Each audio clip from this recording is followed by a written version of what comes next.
Welcome to the Wealth is in the Details podcast. In this podcast, financial planner Peter Raskin helps families and business owners understand and prepare for their wealth journey. Along the way, thoughtful and detailed planning can provide clarity and confidence as clients confront a multitude of financial decisions. Listen in as Peter shares stories and insight into people's wealth journeys. Now, let's get into today's podcast. Hello and welcome to Wealth is in the Details with Peter Raskin from Raskin Planning Group. Good morning, Peter. How are you? I'm great, Eric. How are you doing? Oh, I'm doing fantastic, man. I know that you've got a fantastic guest on today, and that is Abby Donnelly. She's the founder of the Leadership and Legacy Group, works with CEOs to navigate the complex leadership challenges that come with succession planning and exiting. So this is very interesting to me, as a business owner and someone who's worked with many, many business owners. So I'm really excited for today's podcast. Me too. I'm real happy that Abby joined us today. And just a little introduction. We're doing a series of podcasts that are focused on the process we've built to help small business owners develop a business exit strategy.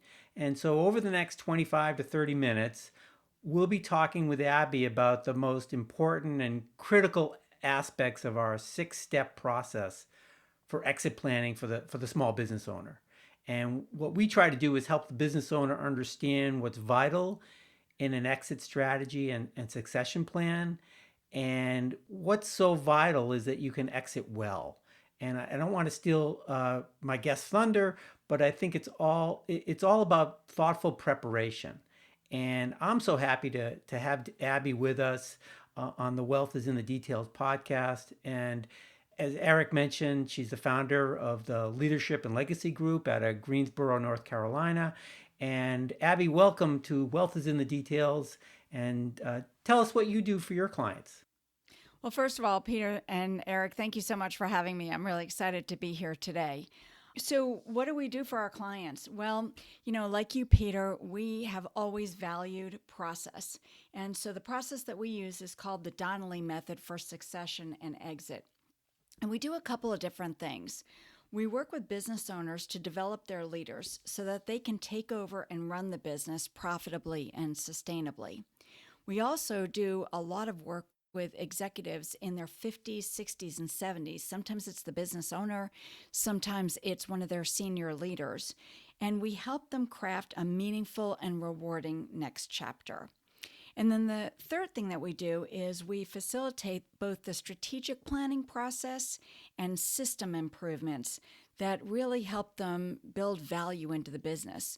What we find is that if the strategic plan is so significantly different for one generation to the next, then you may not have people that can run that plan at the leadership level. So you've got to have a strategic plan that's aligned with the skills and experience and capability of the leaders of the business at that time. So that's what we do. Well, there's so much to unpack there. What I find so compelling is that you're as process-oriented as we are. And you work as part of an advisory team for the business owner, which is just really key to, I think, exit strategy planning and succession planning. I know your firm doesn't focus on the financials, but could you talk about those critical areas that you do address? Yeah, and you're absolutely right. We do not touch the financials, and there are many, many resources like yourself that are experts in that area. And we really more focus on the leadership and really the emotional aspects of the succession and exit process. So we know that an exit can be a really challenging time for business owners. There's a lot of identity wrapped up in having run a business for 30, 40 years or so. And there's a lot of concern about how that business is going to survive and thrive into the next generation or into a sale with a third party. So we support them in making sure that they've got that strong management team so that if they decide to sell the business to a third party, their business is going to be more valuable because they've got an intact team that's capable of running it. If they're selling it to a family member or some key employees that have been with the business for a number of years, well, then they need that strong management team because those are the folks that are going to have to run it for the future. And so the work of developing their strong management team gives them a lot of freedom to choose who they want to sell to and when they want to sell. We also, as I mentioned earlier, invest in strategic planning and system improvements. We know that there are some things that business owners can do to increase the value of their business. Now, not every business owner wants to spend the time and a little bit of a capital investment to do that, but most business owners can at least explore whether it's worth it to them or not, because some of those systemic improvements can really make a difference in what they can get for the company down the road. We also recognize, as I mentioned earlier, that there are a range of emotions. And so as the business owner is preparing to sell and then ultimately exit, we help them stay focused on the outcomes that they want, the things that matter most to them. And we try to help them avoid letting their emotions inadvertently derail the process. I've seen and heard so many situations where an owner is getting to the final stages of a sale, and suddenly they start thinking, why am I doing this? Are these the right people? Is this really what I want to do right now? And, if it's not, it's right for them to step back. But oftentimes it's just a little bit of cold feet or fear of the uncertainty of their own future. So, and then the last piece is around exiting well. There are a lot of studies that have been done around what transition looks like for folks that are in their 50s, 60s, and 70s. And exiting well is really important from a health standpoint, helping them figure out what's going to be a meaningful and rewarding next chapter, and then helping them move into it. I just think that your approach is just so vital, because the reality is that for the business owner, this is truly an emotional decision. This entity that they've developed and worked in probably for 20, 30 years, maybe even generations, is vitally important to who they are. And so we just can't discount how emotionally tied to the business they are, and their family is. And so it is so challenging for them. Well, I know that, it's a mental, emotional, and financial consideration that needs to be taken into account for them. And most people understand the financial because it makes sense that you need to have enough money to have a successful retirement, to be able to retire and afford the things that you were able to do when you were working in the business. And I know that that's a key area for you.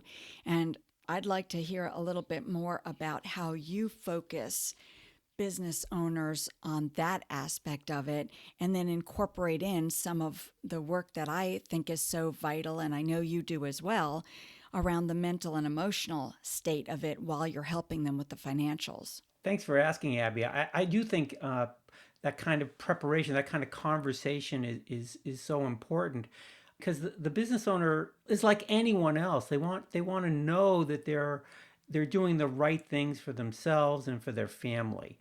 And part of that is preparing for retirement.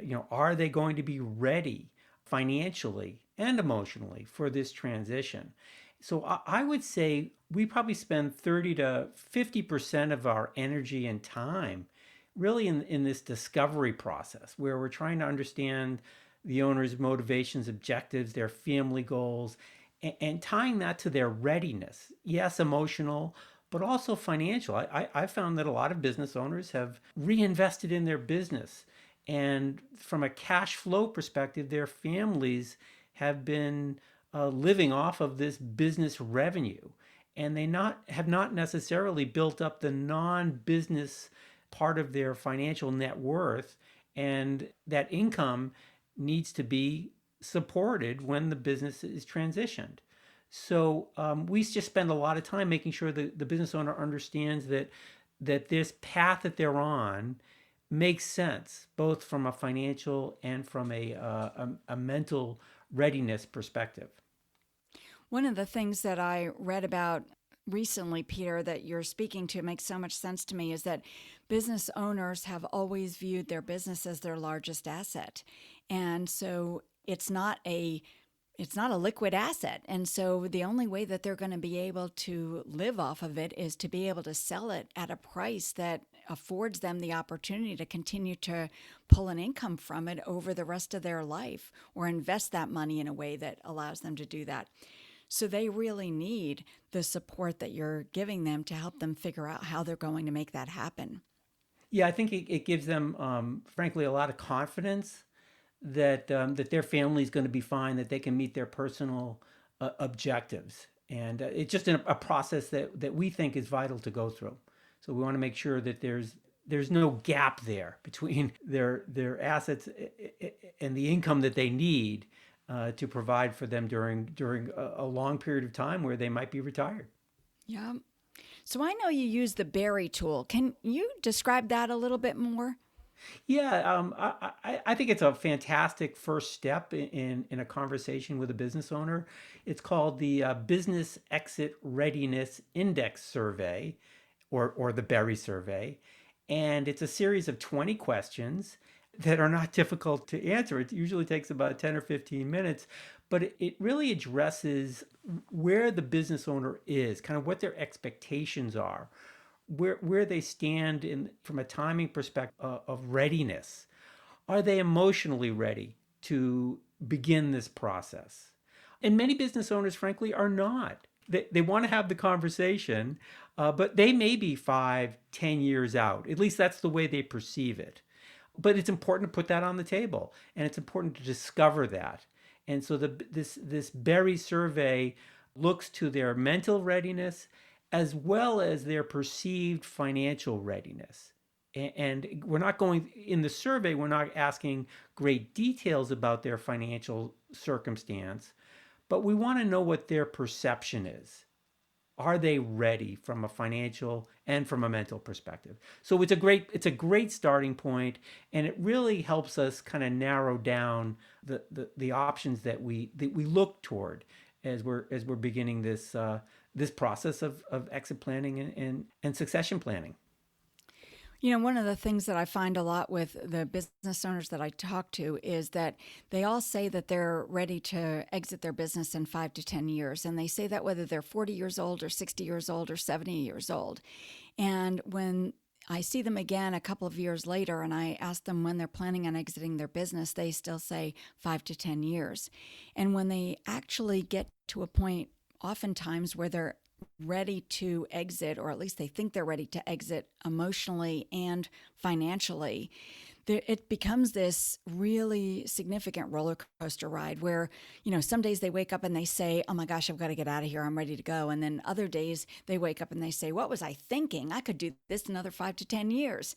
And so part of the challenge that I think we both face in the work that we do is helping them work through this process to continue to not only remind themselves that you have helped them get financially ready to do it, but that they are emotionally ready to do it because they have something really compelling and exciting that they're going to go to in their next chapter.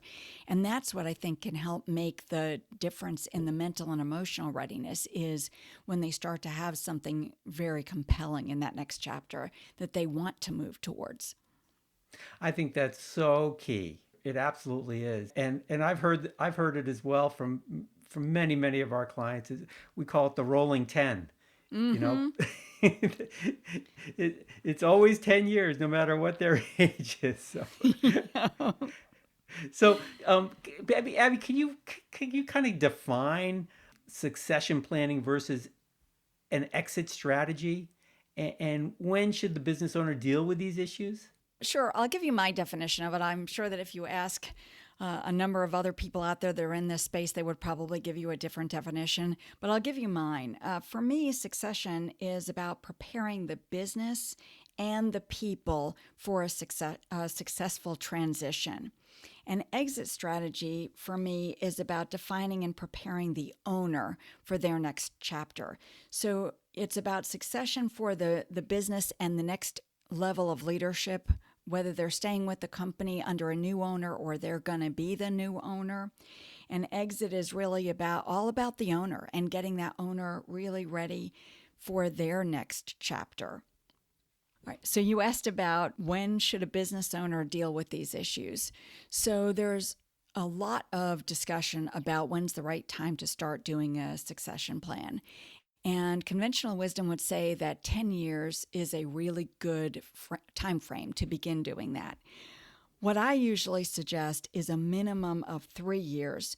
And that's really looking at my piece of this puzzle because it takes at least 3 years to prepare somebody that's at a high level in the organization to be able to take over as CEO. It takes time to build value in if you're looking at those systems that you want to put in place. It takes some time to get the infrastructure and the systems to a place where they're not only well run and well designed, but they're actually delivering that sustainable value. Anybody that's looking to buy the business is going to want to see that it's delivering sustainable value. And so I encourage at least 3 years out. I've certainly had situations where people have called me and they say, I want to sell the business in a year. And I've been a part of a deal team that made that happen. And they were able to put some of that preparation in place, but preparing to transition that to a key employee or family owner more often than not will take much more than a year. Yeah, I see that as well. In an ideal world, a business owner would start succession planning as soon as they start their business because it's a long-term process, and not every business owner can do that. I mean, as a business owner, I know at the beginning you're just concerned about revenue, but it is so vital at some point to really start working on the business, not just in the business. And it's go ahead. Well, I was just going to say, John Warlow wrote a book called Built to Sell. And it's exactly to your point, Peter, that it's all about building your business with the intent from the beginning that one day you're going to sell this. And the earlier you can think about what are the kinds of things that are going to build in that value on the front end, the faster and easier it's going to be not just to sell it, but to sell it at a valuation that's going to be very attractive to create the kind of retirement or next chapter that you want. Yeah. And I think it just, as I look at it, my experience is that those business owners that are successful in building a plan are actually more profitable. They're more successful businesses because they've done all the right things. And there's a reason why the businesses that do that have greater value because they're more profitable. There are processes and systems in place they've prepared. Well, and you speak about the value, and the value is relevant no matter who you're selling it to. One of the things that I really like about your 6-step process, Peter, is the insight that you offer on exit options. And so a business owner often doesn't recognize the many different options they have for selling their business. Would you describe your 5 options? Sure, I'd love to. We certainly, like you, we start off with really trying to understand the business owner's goals and objectives. What their timing is, who's in their business, is their family involved. So we really want to just understand their circumstance, and then we really run off of kind of 2 major tracks, and one is an internal transfer track, and the other is an external transfer. And the external options really include an outright sale of the business to a third party and also a private equity group recapitalization. We're not going to go into great detail on those different options today, but for the most part, you're selling, the options are to sell an interest in your business. But there's another track here for those people that are, or owners that are more interested in an internal transfer, which might include an employee stock ownership plan, a management buyout to the existing management team, and if there's family involved, it could be a gifting program. And so there's lots of different flavors of each option, and that's where our expertise comes into play. Once we understand the goals and objectives, we can describe and discuss with the business owner the variety of options that are appropriate for them based on those objectives. So this decision tree gets pretty nuanced as we go down the path but it's vital to the whole process. And I know that it's vital to the owner because they don't often get exposed to this. This is the first time that most business owners are going through this process. And you and I both know that when you get further down in your career, when you're in your 50s, 60s, 70s, and you're starting to think about exit and succession, you don't like the idea of doing something for the first time. I mean, you've got a very successful history and a business behind you, so it's uncomfortable to be working through something you've never done before that has so much impact. I mean, there's so much at stake. So having the nuanced, having a resource like you that can walk them through the nuances really matters. Yeah, I think it does too. Abby, I know you categorize the options from a sale perspective or transition into a third party and a relationship sale. We call it internal, external. And I know there's great value in having a strong leadership strong leadership team for a third party sale because in effect the business is worth more if it runs without the owner. And if it's a relationship sale, the owner needs a strong leadership team in order to take it over. What are some of the things you do to develop those leaders for succession? Well, I like to start with being very, very intentional about who those right leaders are and building that bench strength at the top. My focus is primarily the successor to the CEO. I do work at other levels of the company as well, but primarily I'm interested in making sure that the leadership at the top is prepared and capable of running the company when the owner is ready to exit and doing it profitably and sustainably. So what I'm looking at is building in targeted learning experiences that are coupled with, some of the traditional training methods. So we all are familiar with traditional training. You can take a class, you can go to a workshop, you can do a seminar, you can attend a trade show kind of a thing and get experience there. We also are very aware of coaching. I do a tremendous amount of one-on-one coaching with my clients.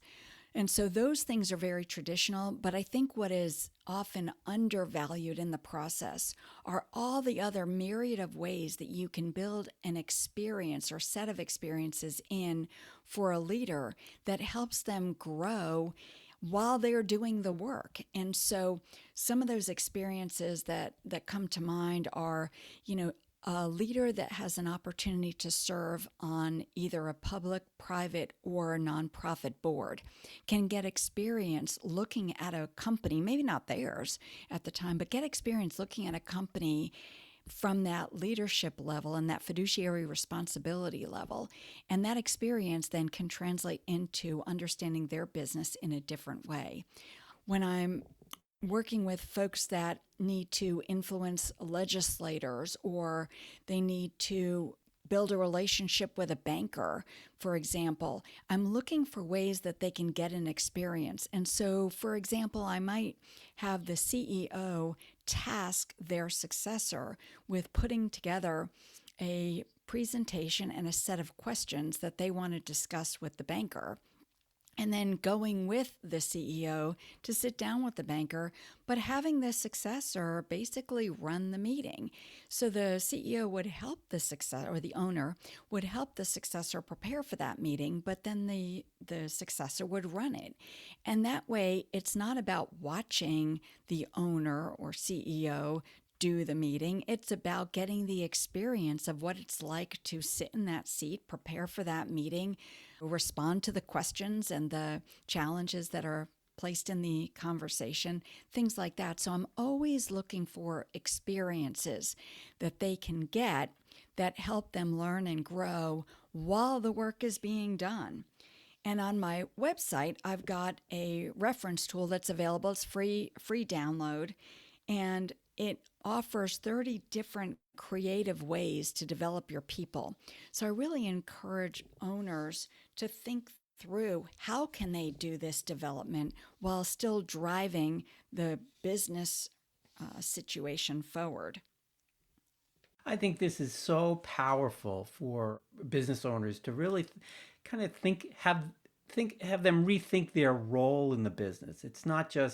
They're not just in sales, or they're not just in management. They need to be leaders, and they need to be mentors and coaches and helping their people grow, not only to help the business, but eventually to help the business owner transition. It's such a vital, important part of being a strong leader is I think being a coach, letting people grow into who they can be. Allowing them to make some mistakes, protected mistakes, not bet the farm mistakes. But if you don't let them make mistakes, then they're never going to learn from those mistakes. Right. I think that's true. Let me just ask a few questions that I've heard over the years, or different issues, and curious to see how you would respond. One of those questions is, my kids think they're ready to take over, but I don't think they are, and it's causing tension in the family. Yeah. Family-owned businesses can be really tricky. And especially as you think about the millennials, they've had the benefit of so much information at their fingertips, and they're a smart, capable generation that is ready to take on the world. And so they're ready to become the president, the vice president of the company after a few years of work. And to their credit, many of them bring quite a bit of capability. I reflect back on where I was in my career at age 30, and I don't think it was nearly as advanced as many of today's millennials. But it's a typical challenge between the business owner and their family members that they intend to take over the business one day, but that day may not be today.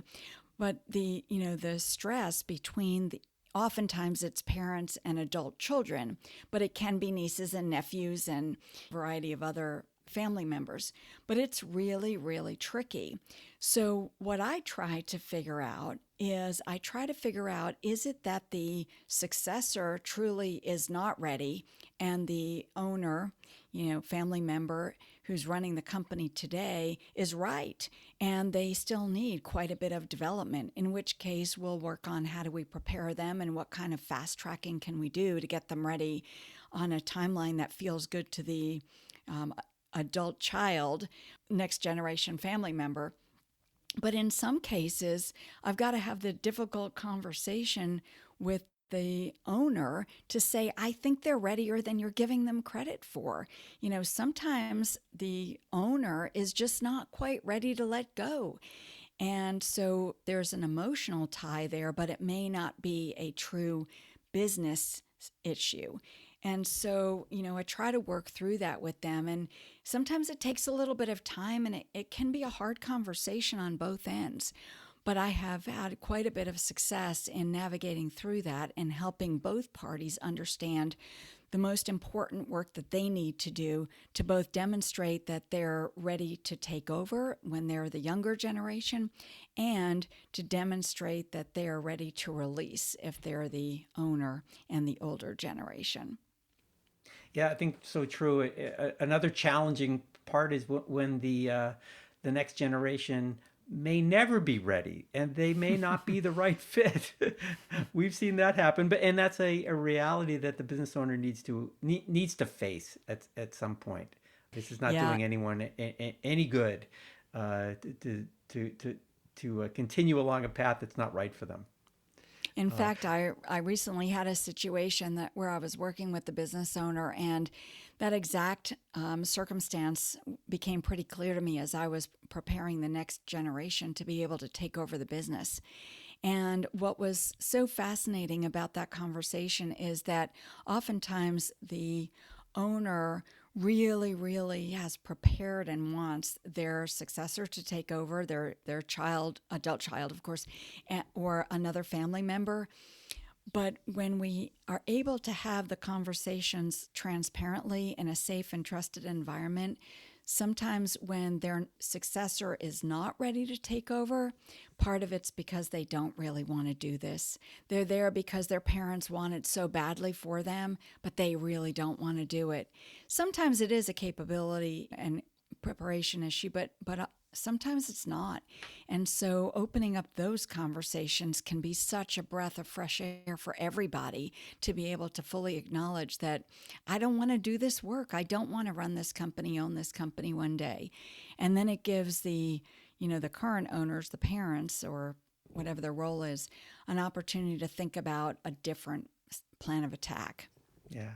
I think transparency and communication are just such a big important part of especially any business, but especially a family business. And it's hard. There's a lot of baggage there oftentimes. You had mentioned about a leader or business owner that's not that has a hard time letting go. Uh, what do you do Yep. there? Well, we talked a little earlier about the owner's identity being in the business. And in most cases, that's really the challenge, is that their identity is so tied to the business. So a lot of what I work on there is helping them discover that meaningful and rewarding next chapter. And the more they can begin to shift their identity from being a business owner or being the CEO of their company and get excited about not only what they're going to do in their next chapter, but how they're going to describe their life. A lot of times, business owners that transition out will describe themselves when they introduce themselves to people. They'll say, well, I was the CEO of this, or I owned this company. And there's nothing wrong with that, certainly. But where it can get really rewarding for the owner is to be able to say, I'm so excited about what I'm doing now, and talk about the impact that they're having and the meaningful work that they're doing. And then in that conversation, they may say something like, my career as the owner and CEO of my, XYZ company has prepared me so well for this, or it's positioned me financially to be able to invest in this kind of work. That's a great thing. So it's about helping them transition to really embrace the new meaningful life and the identity that comes with that as well. And this is a process. It just doesn't turn overnight. You just don't have you just don't go from working 50 to 60 hours a week in your business, in your baby, um, to something else. You got to develop those, I think, those skills, and it's hard. It's hard for a lot of us. It is hard. Well, the process that I take them through is generally it's a 6-month process. And so I have found that over that period of time, we can do some things to help them discover what that next chapter will look like, but also to release a lot of the emotional attachment to the business. And I like to take them through that process before they leave, in maybe the last year that they're going to be there. Because so often people say, well, I'm just going to take 3 months off, or I'm just going to take 6 months off and, kind of do nothing and see what happens. But what happens when you take 3 to 6 months off is that all of the good, healthy habits that you had time takes up as much, or those activities start to take up as much time as you have. And you lose your connections to the people that you've built relationships with over time. Your habits become looser, and the discernment process starts to lose its traction. So I encourage people that are going through this process to do it before they exit their business, so that they can transition on their terms from being the CEO and owner of a company into that next chapter. And the beauty of it is, if they're transitioning on their terms, then they get to decide, how much energy do I want to put into any of these components of my next chapter, and how quickly do I want to go there? But they're not taking a 3 or 6 month gap of nothing.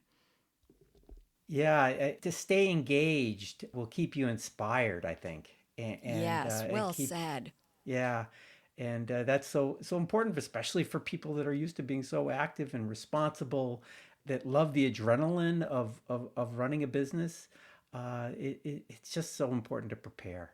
So, Abby, you and I could go on forever, and I so believe in the Donnelly Method because it fits so perfectly with our 6-step process, because both of us are really process oriented. And it's a team effort. I think that's the key as well, is that the business owner just can't rely on one person to work them through this process. It really is a team effort of a variety of professionals. And so I so thank you for being on our podcast. I think our listeners will get a lot out of it. How can our listeners reach out to you, contact you directly if they desire? Sure. Super. Well, thank you so much for inviting me to be a part of this, Peter. I really enjoyed it. A couple of ways that they can reach me. One is my email, which is Abby, ABBY, at leadershiplegacygroup.com. Abby at leadershiplegacygroup.com. My website is www.leadershiplegacygroup.com, or they can call me at 336-458-9939. And I wanted to mention also there are some downloads and videos and audios on my website, resources that are all free. And I also have a book called Straight Talk About Planning Your Succession, and it covers some of the things that we talked about today, as well as the launch into your next chapter. So it really focuses on the Donnelly Method all the way through from start to finish. And I must say that I've read your book. I've been onto your website. You have tremendous resources, and obviously you're a great resource. So thank you so much for being with us today. Really appreciate it. Thanks so much. Oh, you're welcome. I'll tell you what, Peter, you absolutely bring on the best guests. I just sat here and was trying to soak everything in. Abby, it's fantastic. Thank you so much for being here. Thank you, Eric. It's really nice to meet you. Nice meeting you as well. And the last thank you, of course, goes to you, the listening audience. Thank you for tuning in and listening to the Wealth is in the Details podcast with Peter Raskin. If you have not subscribed to the podcast yet, please click the subscribe now button below. This way, when Peter comes out with a new podcast, it'll show up directly on your listening device. This makes it much easier to share these podcasts with your friends and family. Again, thank you so much for joining us today. For everyone at Raskin Planning Group, this is Eric Johnson reminding you to live your best day every day. And we'll see you next time.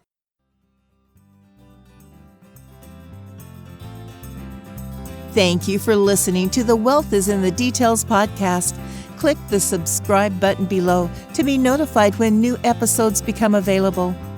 The information covered and posted represents the views and opinions of the guest and does not necessarily represent the views or opinions of Lincoln Financial Advisors Corporation.